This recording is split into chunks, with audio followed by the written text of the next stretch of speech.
Olá pessoal, tudo bem com vocês? Bom, agora a gente vai falar mais um assunto aí da acústica.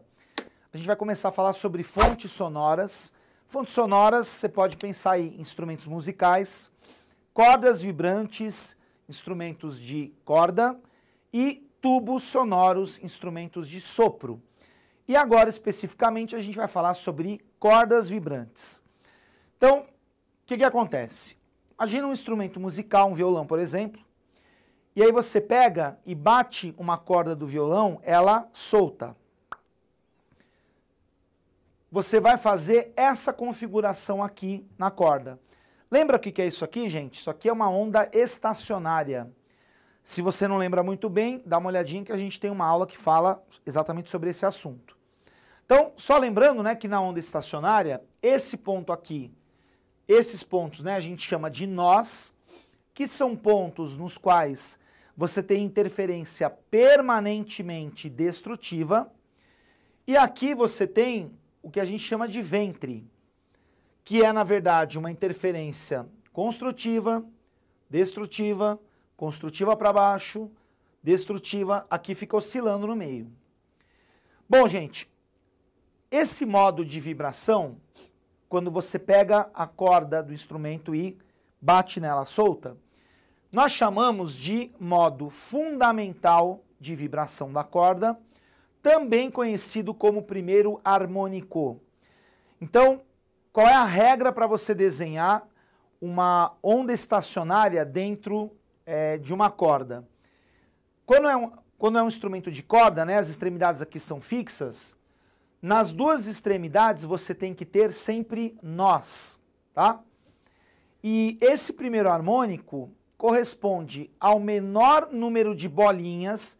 Professor, bolinhas? Gente, o que eu estou chamando de bolinhas são esses pedacinhos da onda estacionária. Então, o primeiro harmônico fundamental vai corresponder ao menor número de bolinhas possível que você pode colocar, respeitando a regrinha que eu falei de ter nó e nó. E o menor número de bolinhas que você pode colocar é exatamente uma bolinha, que é o que está aqui. Agora, lembrando também aí de ondas estacionárias, o que a gente viu naquela aula? Que para uma onda estacionária, a distância entre dois nós é meio lambda, é metade do comprimento de onda. Então aqui, por exemplo, se a gente imaginar que essa corda tem um certo comprimento L, como aqui você tem exatamente um fuso, né, que é que eu chamo de bolinha aí, que é meio lambda, então esse L vai ser lambda sobre 2, e aí multiplicando, o lambda vale 2L, para esse caso aqui.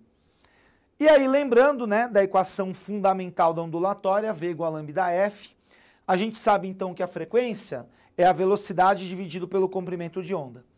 E aí aplicando aqui o resultado que a gente teve, no lugar do lambda você coloca 2L e vai ficar V sobre 2L, e justamente essa frequência é a chamada frequência fundamental no caso de uma corda vibrante, ou primeiro harmônico.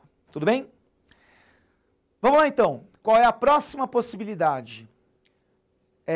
Como que você vai colocar bolinhas, entre aspas, né, dentro de uma corda vibrante? Bom, uma já foi. Qual que é a próxima possibilidade? Você colocar duas bolinhas. Porque lembra que tem que ser nó aqui e nó aqui. O que significa isso na prática? Você pegar uma corda de um violão, colocar o dedo bem no meio e bater na corda.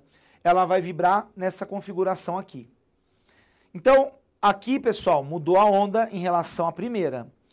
Aqui você tem duas bolinhas. Como cada bolinha é meio lambda, na verdade você tem o seu comprimento total 2 vezes meio lambda. Ô, professor, mas 2 vezes meio lambda é lambda, ok. O L é igual ao lambda, mas eu prefiro deixar desse jeito, você já vai entender por quê. Se o L é 2 lambda sobre 2, o lambda é 2L sobre 2.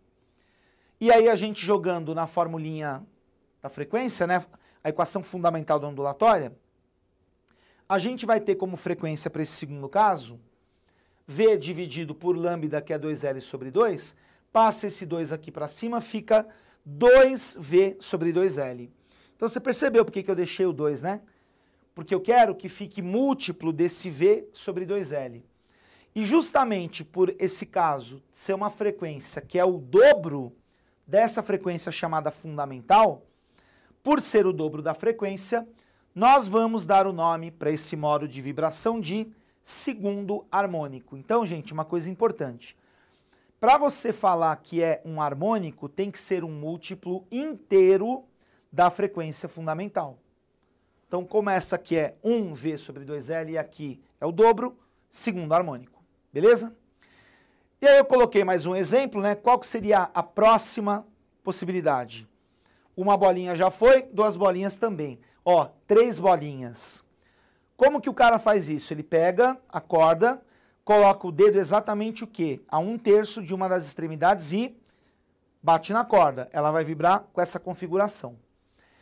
Bom, 3 bolinhas, cada bolinha a gente sabe que vale lambda sobre 2. Então, o comprimento da minha corda, 3 lambda sobre 2. E, portanto, lambda é 2L dividido por 3. Jogando na expressão, V sobre lambda, fica V dividido por 2L sobre 3. Passo 3 aqui multiplicando, fica 3V sobre 2L. E, como ficou o triplo da fundamental, nós vamos chamar esse caso de terceiro harmônico, porque é uma frequência que vale 3 vezes a frequência fundamental. Tudo bem? E a próxima seria com 4 bolinhas, quarto harmônico, 5 bolinhas, quinto harmônico e assim por diante. Beleza? E para a gente encerrar esse assunto de hoje, pessoal, falar para vocês, né? Como que isso pode cair numa prova? Um tipo de exercício bem comum é o seguinte. Ele chega e pede para você calcular, por exemplo, a frequência, tá? E ele pode, por exemplo, te dar a velocidade do som na corda. Então, ele está pedindo a frequência, ele te dá o V, só que ele não te dá o lambda. Mas, em compensação, ele te dá o comprimento da corda e ele também vai dizer para você qual é o modo de vibração da corda. Então, por exemplo, se ele fala, olha, calcule a frequência de uma onda, sendo que a velocidade de propagação é tal, e sabendo que o comprimento da corda é um valor que ele vai dar, e também sabendo que essa corda vibra no seu modo fundamental. Então você sabe que tem que ter uma bolinha, aí você acha a relação, achou o lambda, jogou na formulinha, resolveu. Ou então, né, o cara chega e fala que está vibrando no segundo harmônico, mesma coisa, você tem que saber que essa figura relaciona o L com o lambda, fechou também. Agora, pessoal, pode acontecer também dele não dar a velocidade. E aí você tem que calcular essa velocidade. E eu coloquei aqui para terminar justamente isso. Tem uma aula anterior nossa que fala sobre esse assunto mais especificamente. Quando você tem uma corda tensa, uma corda tracionada, você pode calcular a velocidade com que essa onda, né, com esse som, que esse som se propaga na corda, através dessa formulinha, raiz de Ft sobre μ. Esse Ft, pessoal, é a força de tração, é o quanto você está esticando a corda, tracionando a corda. E esse μ que está aqui, gente, é o que nós chamamos de densidade linear da corda, que é a razão entre massa e comprimento. Densidade volumétrica é massa por volume, densidade linear é massa por comprimento. Densidade superficial, massa por área. Então, muitas vezes ele vai juntar essa parte da matéria com a outra. Então ele vai dizer o quanto o fio está tracionado, a densidade linear do fio, ou então ele dá o comprimento e a massa. Você calcula o μ, joga aqui dentro, calcula o V, joga lá e acha a frequência. Valeu, gente? Bom, espero que você tenha aprendido. Valeu, obrigado. Até a próxima.